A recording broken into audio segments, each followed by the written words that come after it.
Hello, Narnach here. Welcome back to Path of Exile. Last episode we defeated Dominus. This episode we're gonna go for the aqueduct and for the dried lake, and we'll see how far we get. But first, I did a little bit of trading and upgrading and gem swapping in between episodes. So we now have poison support linked in to our Lacerate. This replaces the ancestral Warchief totem that I used to have in this link. And that is now in my weapon here with increased duration and immortal call. So Lacerate is now in its final stage and it has a whopping 22 mana that it costs rather than the 16 it used before.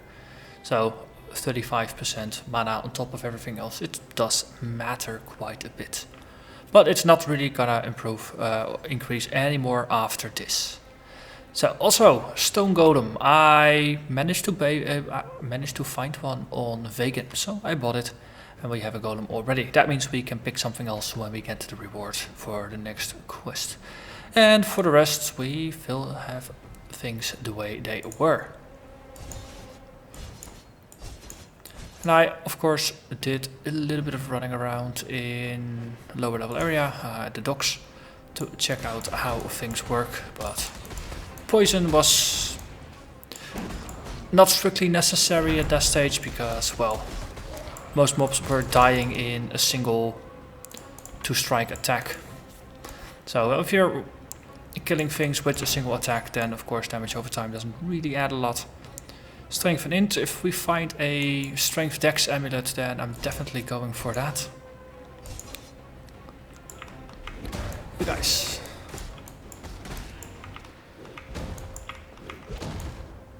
For now, the poison is just it's a nice bonus.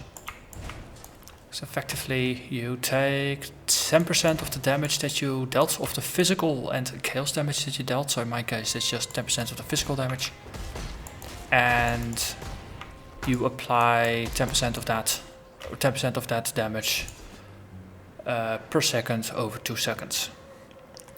So basically, 20% of all your physical damage is dealt over time as a interesting hybrid of chaos, physical,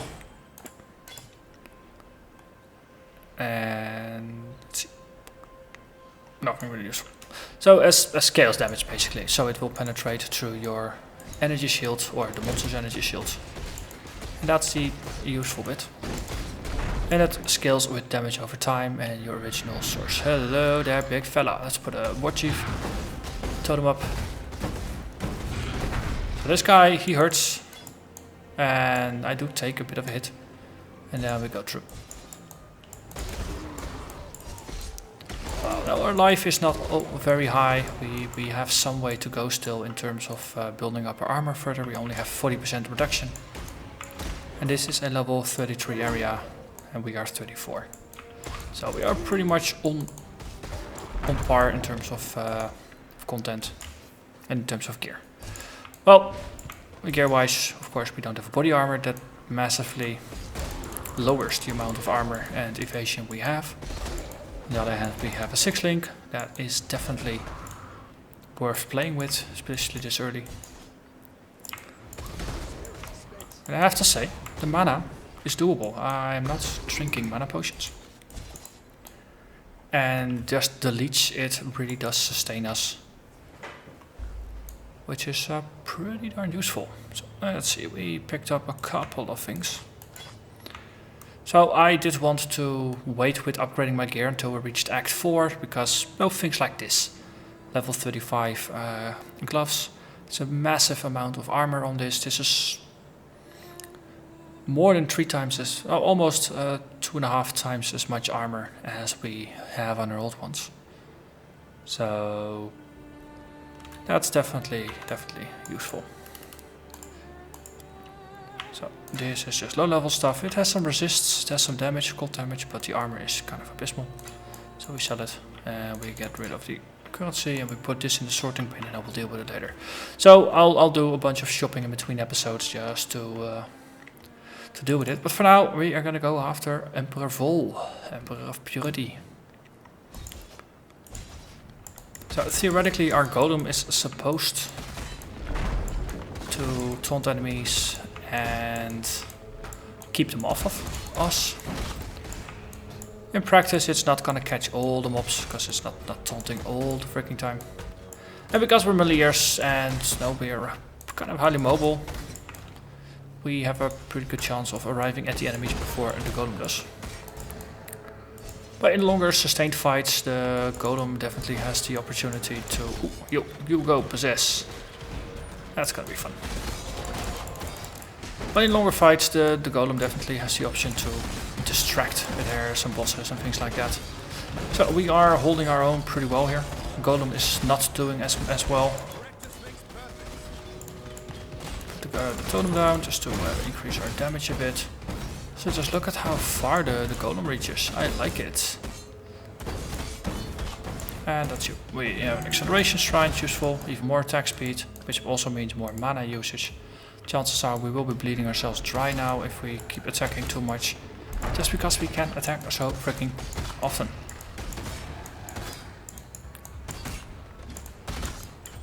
That does mean that we are more at the mercy of our life or mana leech, and our mana regen is going to be less relevant here.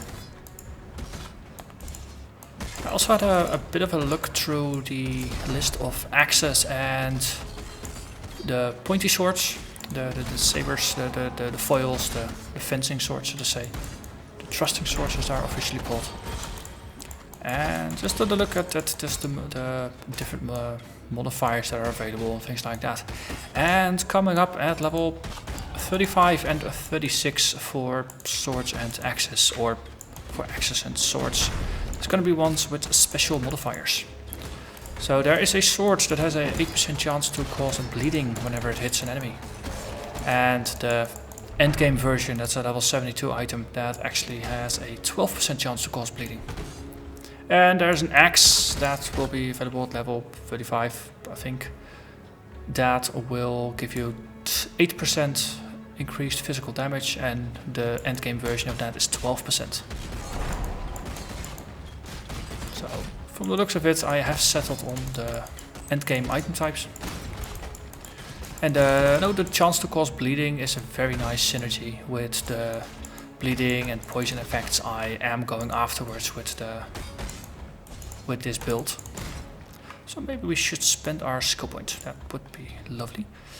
So let's grab ambidexterity, so we get faster attacks with our offhand, which is our axe, which is usually slower, and we do more damage with our main hand, which usually is not the fastest of the two. So currently 853, 937. So we get about 80 DPS, and our attack speed went, or the attack time, I think we were at 0.62 before. Now we're at 0.57, so on average our attack is a bit faster, which is useful.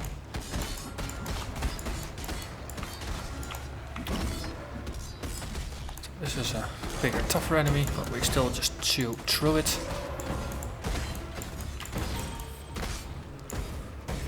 Fast attacks, fast attacks. Elegant swords. Yeah, I'm not a big fan of those. They are the consistent type, which I don't think we need. At least not right now. I would rather have the chance to bleed.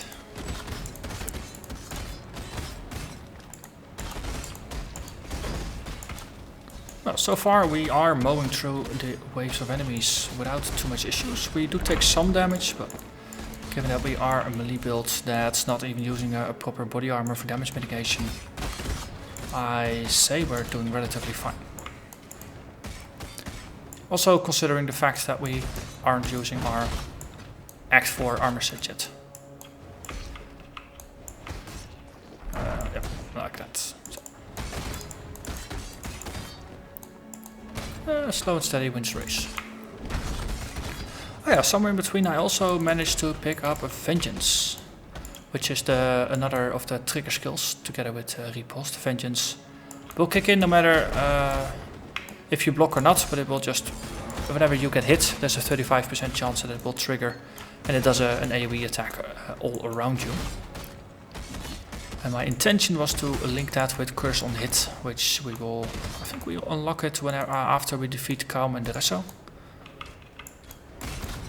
And then we combine that with Enfeeble, so if something hits us, we Enfeeble the heck out of them, and they have a lower chance of hitting us again.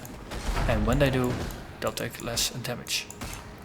And the upside of that is that we don't have to reserve mana for Blasphemy, and nor do we have to...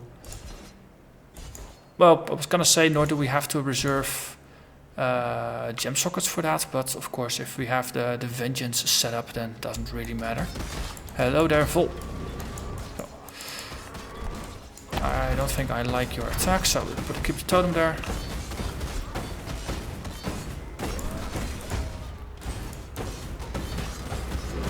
Boom, we got him. So, like taking a chainsaw through butter, Vol really didn't stand a chance. And as I keep mentioning every once in a while, if you're overpowered, for me personally that's the danger zone, because I get a bit too complacent. And then when there is a proper challenge, I might not be completely ready for it, so I'm actually looking forward to the time when things are getting properly challenging again. Then again, given that this is Act 4, proper challenge is kind of part of the description of this area. So we have some time to do the mines, that's gonna be good. Let's see, Bone Circlet, Dagger. These are boots that have less armor than what we have. But yeah, there's a bunch of life on here. There's decent lightning resist.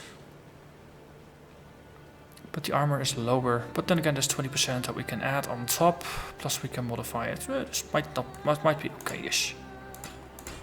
Items we don't use. This is just a visored salad that we are currently using. So this we can just... Well, we can... Yeah, we can drop it. Ring, what are you doing? Lightning damage. Yeah, I don't really care. But rings are always useful for re-enchanting, so just put that in the bag. See, that's all the currency. Put everything in the sorting bag, and we got the Shreds banner. Oh, Navali. Seek prophecies. Overflowing riches. You will slay a foe who erupts into currency. I can get behind that. So, unseal the mines, say hello to Diala and Ojun.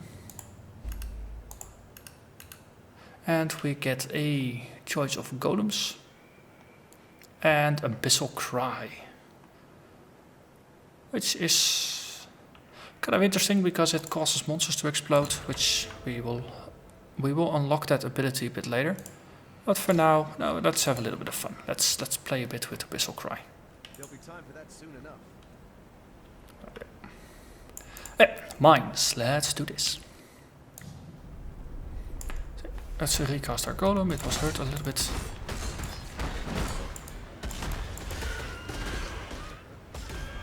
So.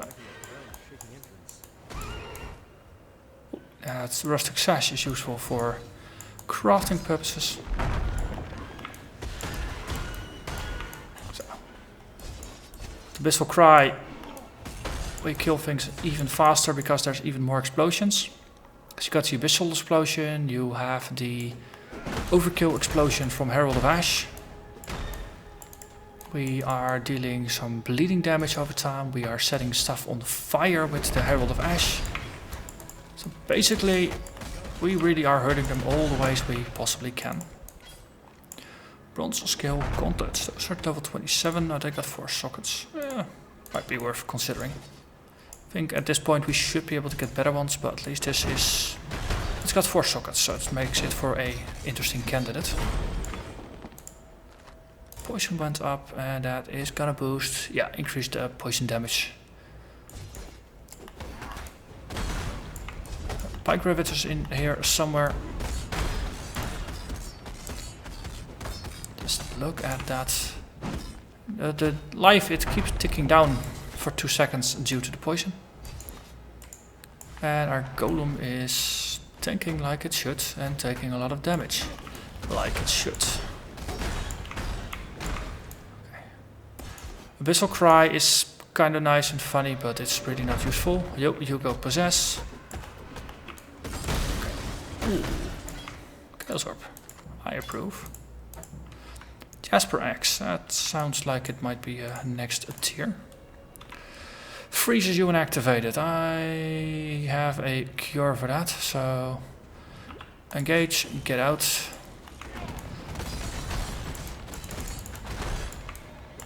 We'll deal with everything else when we get there. So, yeah man, explode. Anyone? Not you. You, Scatty Cat. And things got 11% quality. Ooh, 5 socket, but it's a Scarlet Raiment. We don't use that, even if we were interested in another armor. Decorative axe. Let's pick that one up. Let's just keep going.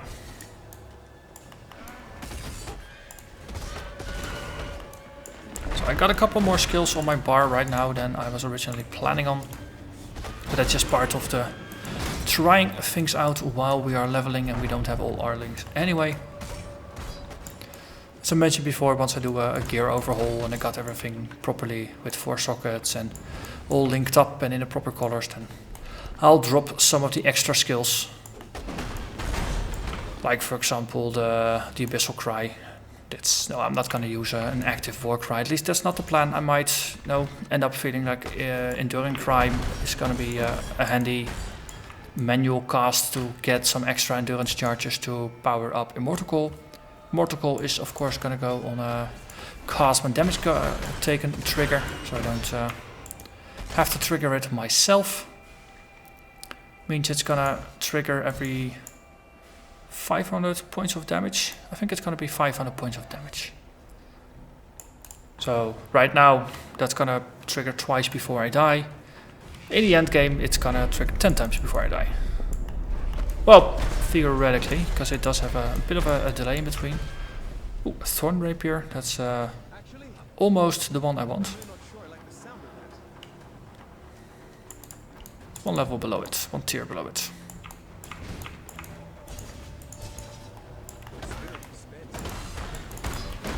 I'm very curious to see how the Curse on Hit Vengeance is gonna work out. Did I just level up Immortal Call? Might actually have. Okay, yeah, it's okay. It can go up to 38. Cast when damage taken is a level 38 skill. So I'm still in the clear. I just need to be mindful of what I click. In other news, we have completed Ambidexterity, Blade Barrier. We have our life down here. We have our leech over there. Then I believe the next part of my original intent was to go past there, down there, grab Hard Knocks if we need the int, then move over to the side and grab Bloodless. This is just another life wheel. Potentially there's a Soul of Steel, and then we go into the Marauder area. But I currently don't have my exact list on the other screen, so I think I'm just gonna keep this as it is and I'll assign it in between. Just to make sure we're heading in the right direction and we don't have too many Revent points yet. Wait, there's actually a pathway there.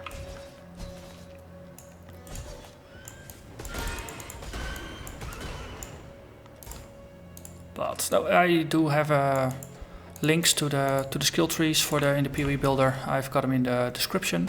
As always with most of my series, I have something that resembles a bit of a mini guide, a written mini guide in the video description. And as I progress further into the series, I update my local copy, and every new episode will get that message in there. So the guide is a work in progress, and as the videos progress, the contents of the guide will change to match. So now if you are curious how things turned out, just check the latest video in the series and check the description. Then there's usually links in there to the PoE skill trait on the website. Hey, Spectral Axe, no, that's the one I was looking for. And also my ideas on items to use and things like that. But usually this guy hurts quite a bit. We can of course immortalize ourselves and just make him explode. Leap slam. Yeah. Very, very loud motorcycle outdoors. Downside of living adjacent to a road that sometimes has them.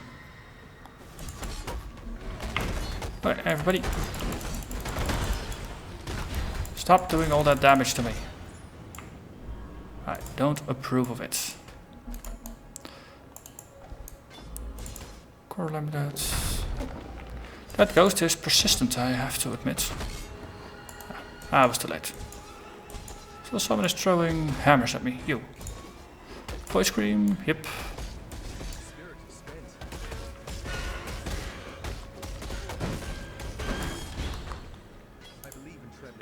Curved blade, it's chromatic. Can we assign this? Yeah, we can. We can get very creative. Ah, okay, we're still filled up. Okay, let's empty our pockets first then. Just put everything in the box. Maybe not my scrolls though. Okay, we might as well chat with Tasuni. That's gonna get us another skill point. So many skill points, so unspent. Okay. As I say, I'll consult my judge, and then next episode we will continue with that. Leaving a couple skill points open while you consider your options. No, it's never a bad idea. You don't have to spend them. And thanks to refund points, you can always change your mind later anyway.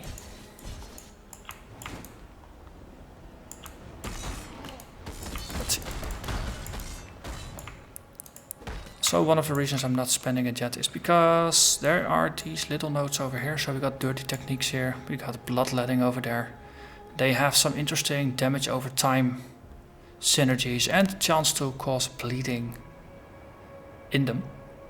So they are very interesting, and initially I played with adding them to the build, and then later on I took them out because I wanted to add a bit more life. And now just reconsidering what we're gonna do with them. Since boosting the damage over time component of the build it makes sense. It definitely makes sense because it will be an important part of the build. And also the bleeding later on, once we got our Ascendancy, we will be able to do more damage against bleeding targets and things like that. There's gonna be a lot of just extra damage synergies that we'll be applying regardless of how much the bleeding is actually doing in terms of damage. And we'll also be able to inflict maiming, and there's interesting stuff.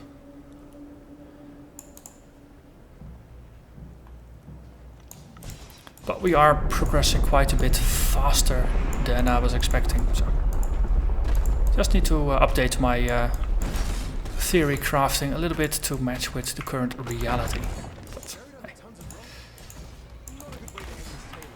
As I said, I'll fix that next episode.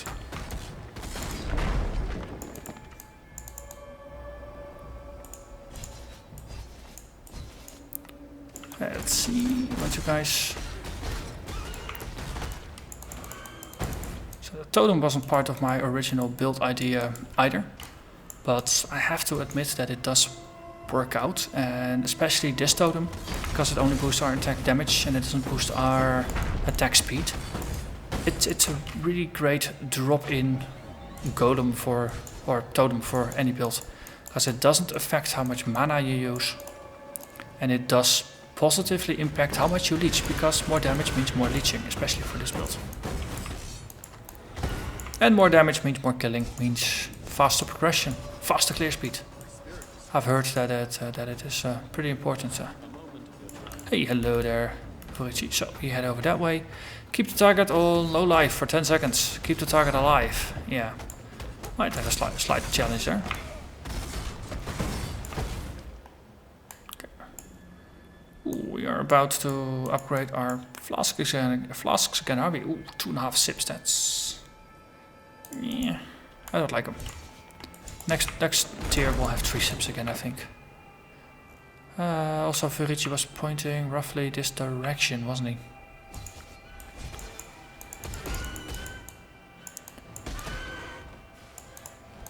So we'll see what we can find. Ooh, 5 socket sun ladder. We are definitely in level 35 area. Because that's the threshold for 5 sockets. Level 25 is for 4 sockets. Level 35 for 5 sockets. And I think logically 45 would be the threshold for 6 sockets.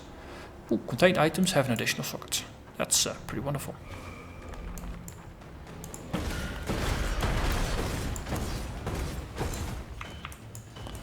Let's hop over there.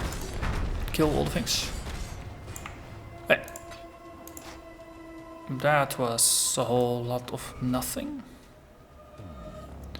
Gladiator helmets. Can have 4 sockets, but I would prefer the dex and strength rather than the pure strength ones. Just to keep our evasion up. Because evasion it's a very nice property. You know, damage you don't take means damage you don't have to evade or don't have to mitigate.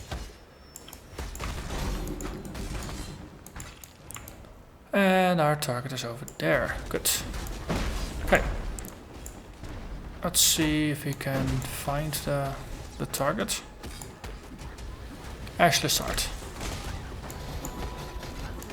Oh, there was the prophecy. Okay. Okay, just whirling blades through. Okay. So this is the inherent danger of Virici missions. If you can't just outright kill things, you might end up doing crazy things. In this case, we're just ending up with a guy that's attacking us that we can't conscientiously do full attacks on because, well, we would kill him if we go all out, because he's just not that strong.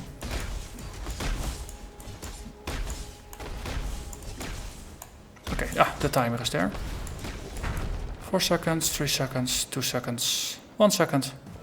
Oh, we got him. Yay, we defeated the powerful foe. Hey, you, Burning Man. Alright, time to get out. Kaboom! And let's resurrect the golem again. Man, that golem really is a wimp early on. Well, actually, in all fairness, for most of his lifetime. This one has 4 sips and pretty good recharge. Talk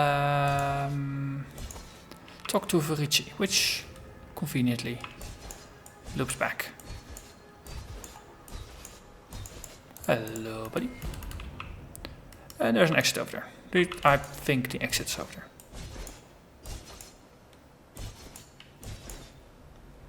Portal scroll, always nice.